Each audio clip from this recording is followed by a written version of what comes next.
Salut à vous tous, ici Jeff Rose. Merci d'avoir cliqué sur cette vidéo. Et pour cette seconde vidéo avec un sujet un peu léger vu qu'on est dans le temps des fêtes, je vais me soumettre à un test sur le racisme et tout ça. Alors donc, je me soumets pas par force ou parce que je suis gauchiste et tout ça. On sait comment ils sont, les gauchistes et tout ça. Et vraiment, j'en ai trouvé un pour vous et tout ça. On va tester en même temps. Vous allez voir en même temps mon résultat à la fin de ce questionnaire-là qui est de 20 questions. Et j'en ai trouvé un et tout ça. Alors donc, si vous voulez faire le même test que moi, vous tapez dans la barre de recherche Google euh, IDR Labs, alors donc coller tout ensemble, espace test sur le racisme, quelque chose de même, tout ça.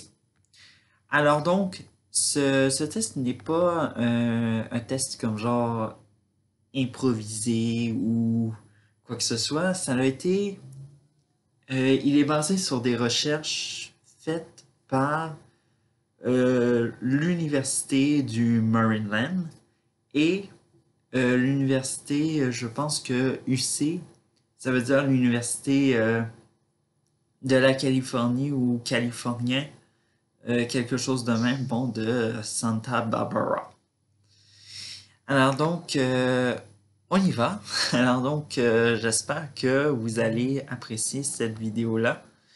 Et on y va. Alors donc, la question numéro 1, il est offensant de suggérer que toutes les personnes de la même ethnie non blanche se ressemblent. C'est-à-dire que toutes les Noirs se ressemblent, que les Asiatiques se ressemblent, etc. Euh, Vraiment? Non, parce que l'exemple est vraiment un peu fade et tout ça. Je pense que vous devriez comprendre la même chose que moi des fois. Vous allez voir, j'ai déjà fait ce test une seule fois. Vous allez voir, c'est vraiment confus les exemples, tout ça, ça l'aide pas vraiment. Je veux dire, un peu d'accord, tout ça. Parce que, bon, bref. Alors donc, question numéro 2. Dans les pays occidentaux, le racisme est en grande partie une chose du passé.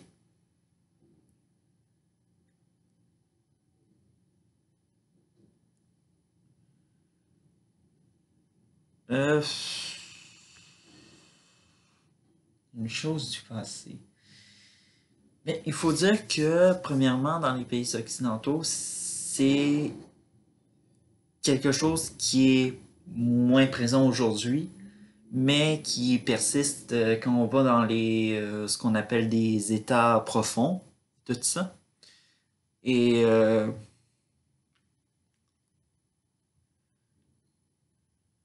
on pourrait dire un peu en désaccord, parce que vraiment, il y en a qui évoluent sur la même mentalité qui persiste de génération en génération, puis bref, tout ça. Alors donc, on fait poursuivre. Question numéro 3. Il n'y a pas de mal à présenter les non-blancs dans une publicité comme des personnes qui se soumettent à leur cible. Se soumettent à leur cible. Tout ça. Euh, Aussi, je pourrais vous dire que s'il y a des choses que je comprends pas pendant le titre et je veux dire la vidéo, vous pouvez faire dans les commentaires un petit résumé pour mieux comprendre davantage ce que j'ai ce que j'ai pas compris dans le test et tout ça, ou dans les exemples. Bref, je vous invite et tout ça. On est là pour en débattre aussi en même temps. Et bref, dans les commentaires, bien sûr. Ok. Euh, il n'y a pas de mal. Je vais mettre au milieu parce que, bref, se mettre à leur cible. Euh, je n'y comprends pas du tout la question. Donc, je vais poursuivre. Au milieu, ça veut dire qu'on est neutre. Alors, donc, moi, je travaille pas dans la publicité. Je ne sais même pas de quoi il parle. Alors, donc, neutre. Alors, donc, question numéro 4. Il est offensant d'insigner aux non-blancs qu'ils ressemblent à des célébrités qui partagent leur apparence ethnie. Par exemple, les Asiatiques ressemblent à Bruce Lee et les Noirs ressemblent à Will Smith. Sérieusement? Ah, cette question n'a aucune chance. Je suis fortement d'accord que c'est offensant. Genre, il y a même pas. Genre, si vous dites toutes les Noirs ressemblent à Will Smith, mais c'est absurde et tout ça. Il y en a même pas qui ont, par exemple, la morphologie du crâne ou encore. C'est comme. Je m'excuse, mais c'est que chaque humain est différent et tout ça. C'est comme si on disait que toutes les femmes blanches ressemblaient à Céline Dion ou que tous les hommes blancs ressembleraient à Justin Trudeau. Moi, je ressemble pas à Justin Trudeau, ça se voit? Oui ou non? Tapez-le dans les commentaires.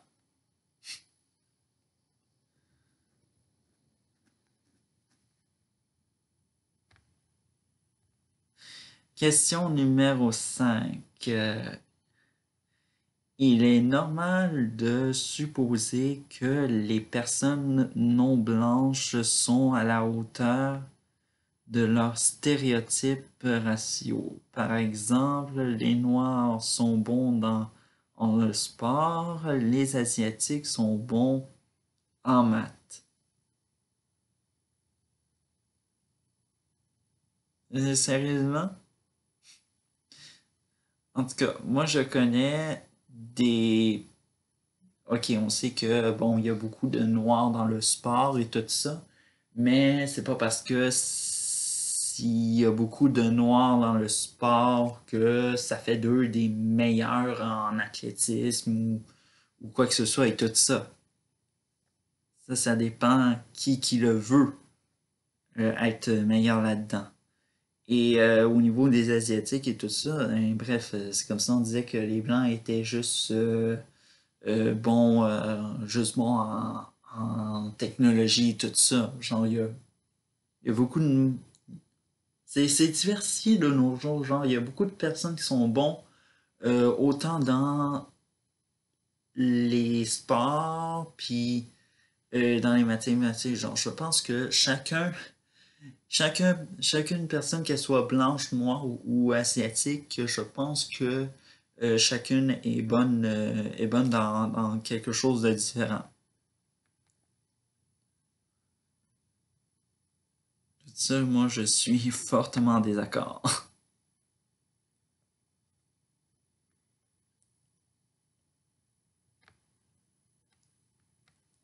Question numéro 6. On peut supposer que les cuisines des restaurants appartenant à des personnes non blanches sont généralement plus sales que celles des restaurants appartenant à des blancs. Sérieusement? Alors donc moi je vais vous expliquer quelque chose. Dans un quotidien, donc le Journal de Montréal, il y avait, je pense qu'elle existe plus, cette section du quotidien, mais c'était un segment qui montrait les restaurants les plus, vraiment les plus sales et tout ça. Il montrait des photos, puis bref, ok, tout ce qu'il fallait pour pas que les gens n'aillent plus ou pour baisser la clientèle. Mais vraiment, je pense que il montrait autant des restaurants qui appartenaient aux Blancs que des restaurants qui appartenaient aux non-blancs et tout ça. Euh, je suis hyper en désaccord.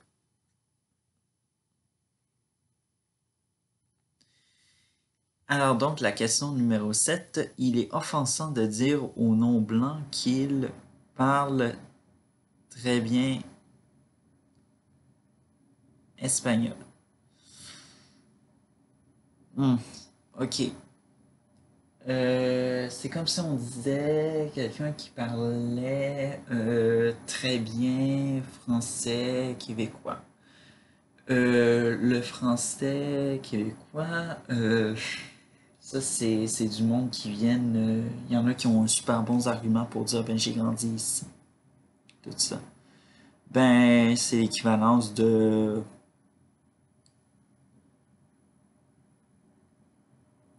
parler bien espagnol et tout ça. Moi je suis un peu d'accord que ce soit offensant parce que réellement ça peut être une personne qui est vécue là, ça peut être une personne qui est super super bon dans des langues et tout ça. On a tout un talent. Euh, tu vois ce que j'imagine? Euh, non, moi je suis pas bon pour des langues et je suis bref, tout ça.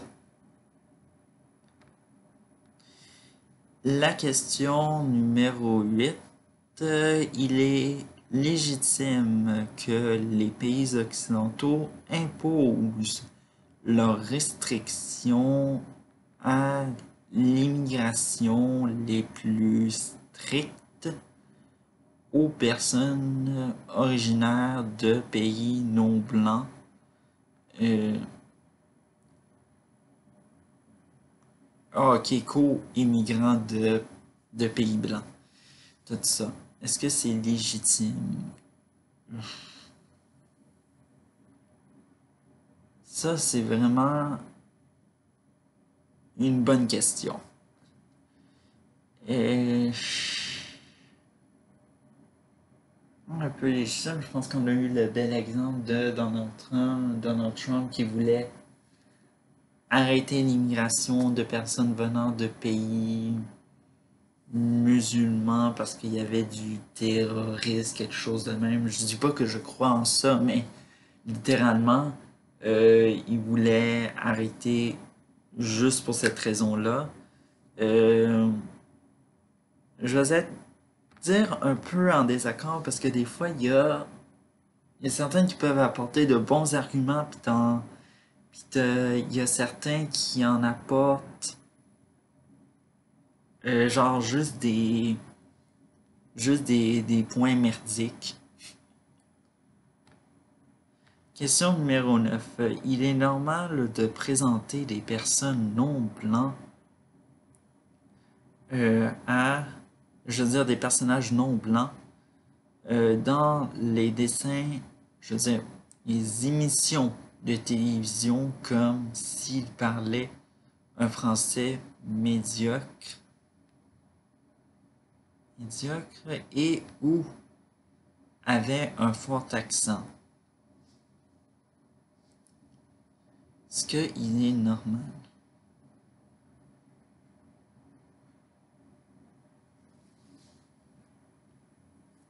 Je peux dire que peut-être que c'est pas normal parce que ça peut faire un stéréotype pas mal. Ou encore, si on veut incarner aussi le vrai, parce que des fois,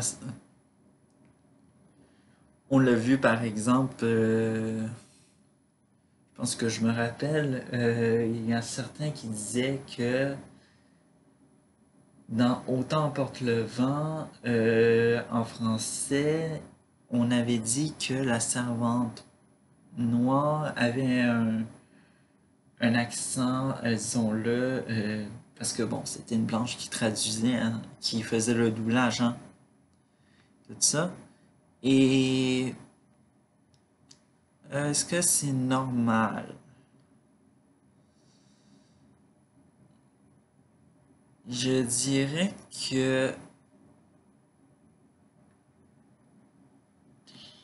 d'un côté, je vais rester neutre parce que c'est vraiment une question un peu trop difficile. Je suis désolé si je reste neutre, c'est pas parce que j'ai pas envie de ou ce que c'est de la fragilité blanche que je fais. Mais bref, c'est parce que la question est trop difficile à mon égard et tout ça. Question numéro 10. Il est offensant de demander aux non-blancs d'où ils viennent. Euh,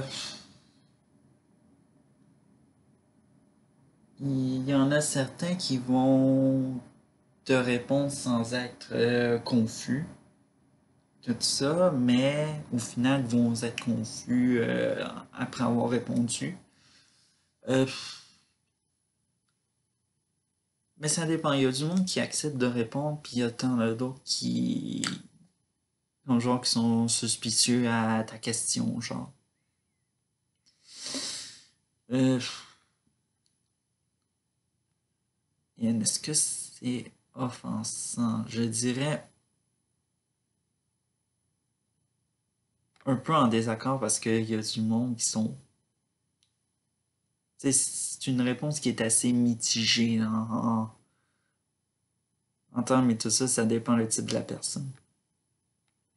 Question numéro 11. Il est normal de faire des blagues sur la nourriture servie dans des restaurants non blancs, par exemple. Beaucoup d'ail dans les plats arabes, de la viande de chien dans les restaurants asiatiques. Est-ce que est-ce qu'il y a des blancs actuellement qui regardent cette vidéo et qui ont la même attitude que moi, la question 11, genre? Est-ce que on s'est toujours dit, mais genre, on a déjà fait de la, genre, on a dit qu'il y avait beaucoup plus de telles choses dans une cuisine, mais pas en faisant des blagues, mais en désaccord total. Suivant. La question numéro 12. Il est normal de demander à des non-blancs s'ils connaissent un ami, un collègue, à- ou un camarade de classe de la même race qu'eux. Sérieusement? En tout cas, j'ai jamais posé cette question-là à vie, mais réellement, je trouve que c'est comme un peu une question inutile, genre,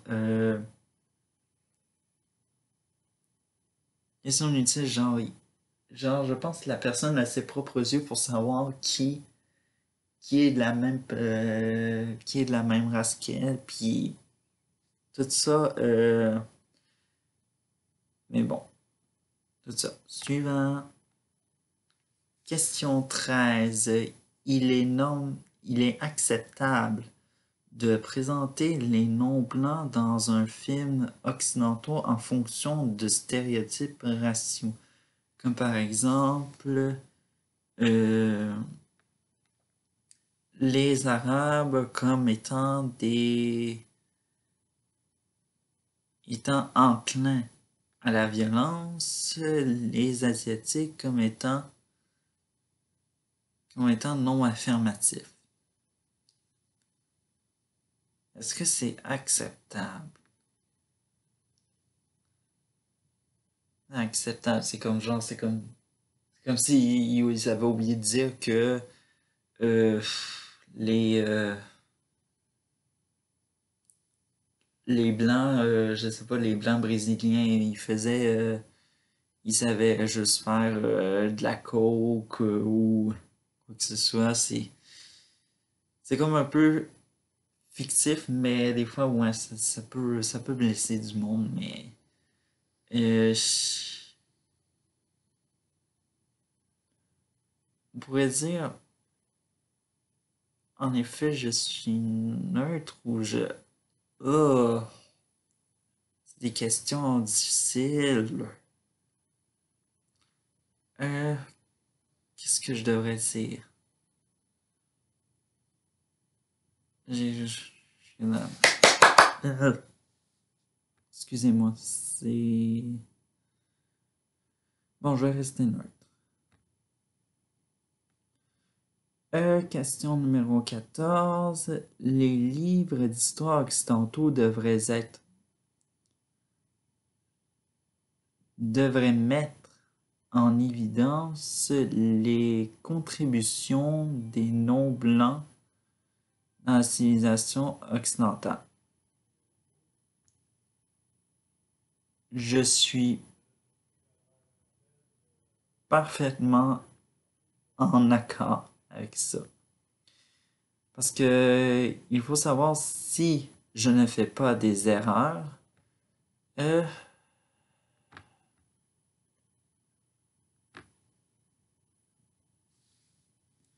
si par exemple beurre d'arachide, c'est sûrement, moi ce que je me rappelle, ça a été inventé par un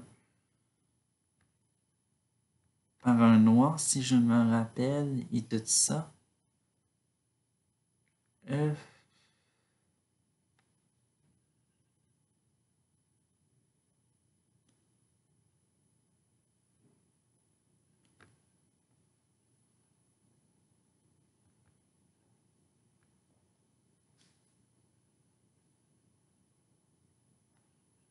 Marcellus, excusez-moi, je fais une recherche en même temps pour pas m'enfarger dans ce que je dis comme parce que sinon ça peut être comme genre super offensant pour ceux-là.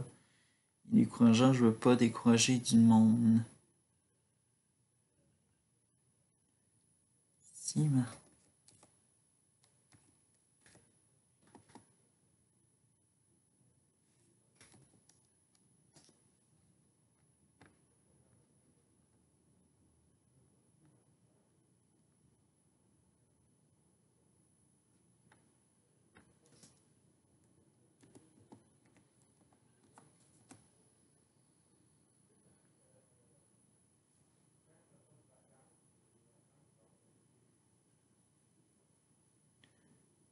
Ah bon, c'est ça. Marcellus Gilmore Edson était un...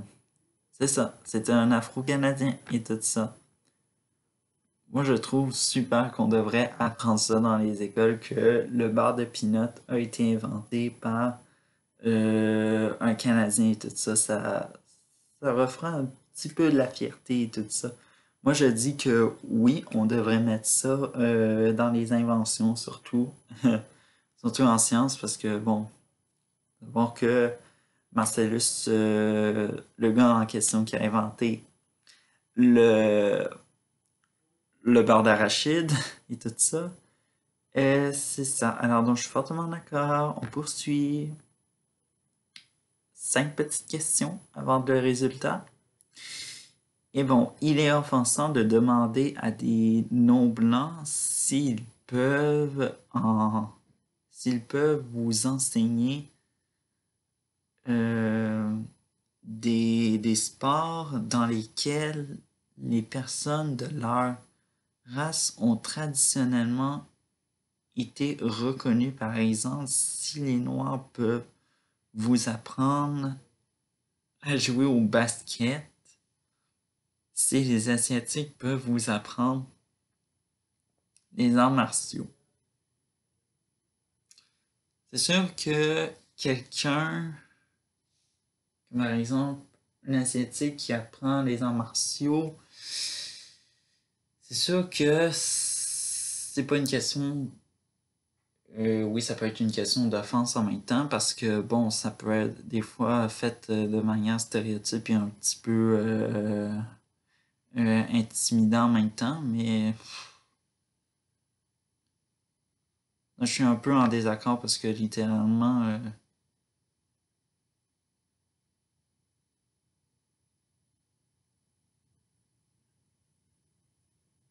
je suis un peu en accord parce que littéralement, comme c'est la première personne, par exemple, dans le voisinage et tout ça, bonne chance pour trouver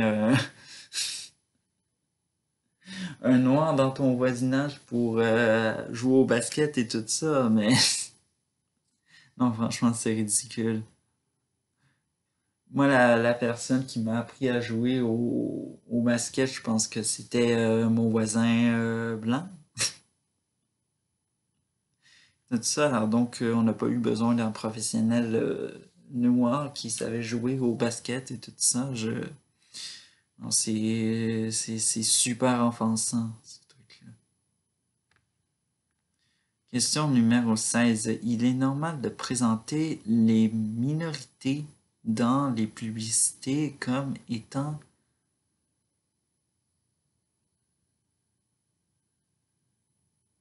mauvaises en français.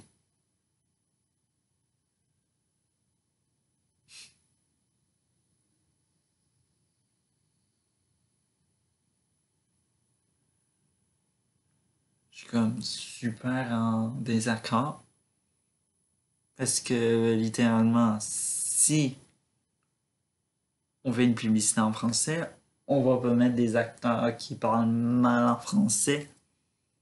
Littéralement, je pense que tout le monde est d'accord avec ça. En tout cas, je suis pas d'accord. Euh, la question numéro 17, parfois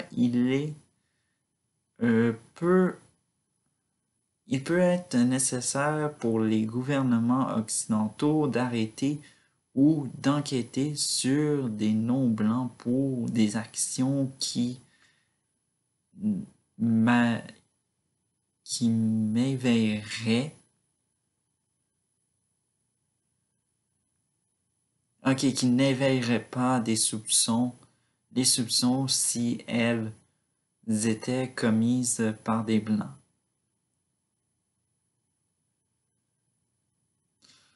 Ah, bon, on en a eu beaucoup, hein, des gouvernements qui ont ordonné la libération par exemple, la libération de Mamadi Camara qui a été par la population ou tout ça. C'est pas parce que je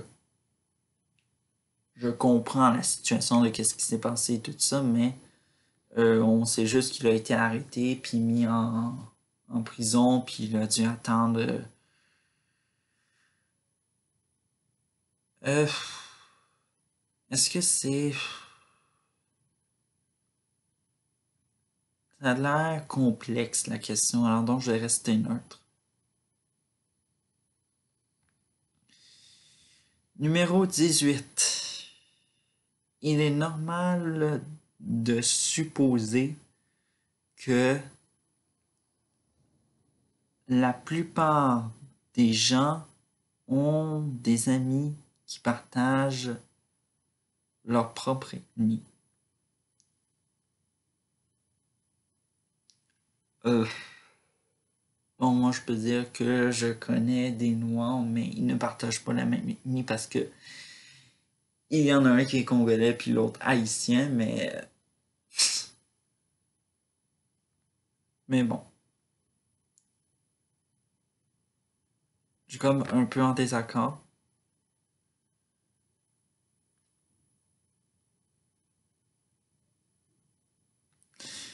Les Blancs ont le devoir de s'informer sur les actes racistes de leurs ancêtres. Euh,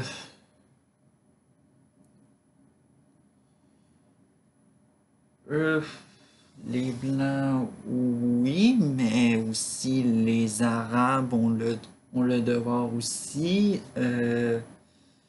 Les les Asiatiques également, parce que j'ai entendu dans un documentaire, il faisait une revue de tous les dictionnaires à travers le temps et tout ça. Et ce qu'il disait, c'est que sur les blancs, en particulier, je me rappelle plus, il datait de quelles époques le dictionnaire chinois, mais il disait que les blancs puaient et ils avaient tous les cheveux roux. Ça peut sembler un peu drôle, mais en même temps, c'est comme, non, c'est vrai, ils pensaient réellement de ça dessus nous, tout ça. Mais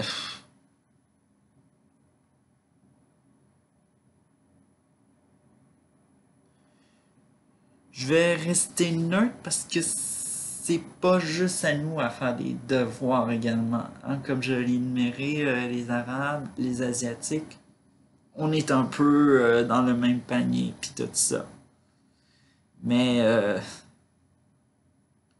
il y en a certains qui se forcent pas que d'autres, disons-le.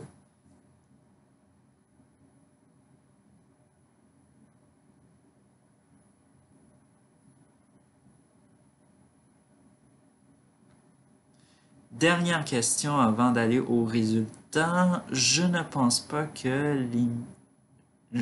Oui, c'est ça. Je ne pense pas que les minorités en Occident ont aient été historiquement la cible d'actes racistes. Est-ce parfaitement en désaccord? Désaccord parce que littéralement, on a tout ça. Puis d'ailleurs, cette année, j'ai fait 2 vidéos sur l'histoire des Afro-Canadiens. Et dans la première vidéo, on a, je pense qu'on appelle ça une émeute raciale, ou en tout cas, un affrontement entre blancs et noirs de Birchtown et Shelburne en Nouvelle-Écosse et tout ça, qui est la première émeute raciale de ce genre au Canada. Bref. Alors donc, on y va pour le résultat. Alors donc, au niveau, euh, le résultat est fait en 4 parties, disons-le. Alors donc, on a le racisme général qui mesure la connaissance dans les stéréotypes raciaux et les identités de groupe, ainsi que la croyance que les non-blancs sont généralement moins avancés que les blancs. Bon, 4%. Socio, socio-historique, bon, ça doit être les aptitudes sociales qui dépendent des non-blancs. Bon, ok, puis par la suite, le racisme historique. Alors donc, le gris, ça c'est la moyenne et je suis à 30%, je suis au-dessus. Alors donc, vous pourrez dire que je suis un gros raciste socio-historique. Mieux vous le préciser que sans le préciser. Alors donc, racisme perpétuel. Alors donc, 38%, je suis au-dessus de la moyenne. Je suis en bas de la moyenne de la population, qui veut dire racisme perpétuel envers les étrangers mesure les aptitudes qui désignent les non-blancs euh, qui sont inacceptables, qui s'adapter complètement. Euh, Jamais vraiment occidentaux. Tout ça. Ouais, et tout ça. Alors donc, le racisme total, bon, c'est tout avec les questions. Alors donc, j'ai eu 24%. Et je suis en bas de la moyenne de la population. Alors donc, ben c'est ça. Ça a été un super test à faire et tout ça. Alors donc, je répète, c'est sur euh, IDRL Labs. Et vous tapez également test sur... en effet, j'ai tapé test racisme, puis ça m'est apparu ça, puis non, c'était super et tout ça. Alors donc, ciao et bien sûr, on va se retrouver pour une autre vidéo le 3 janvier 2022. Alors donc, à 2022 tout le monde.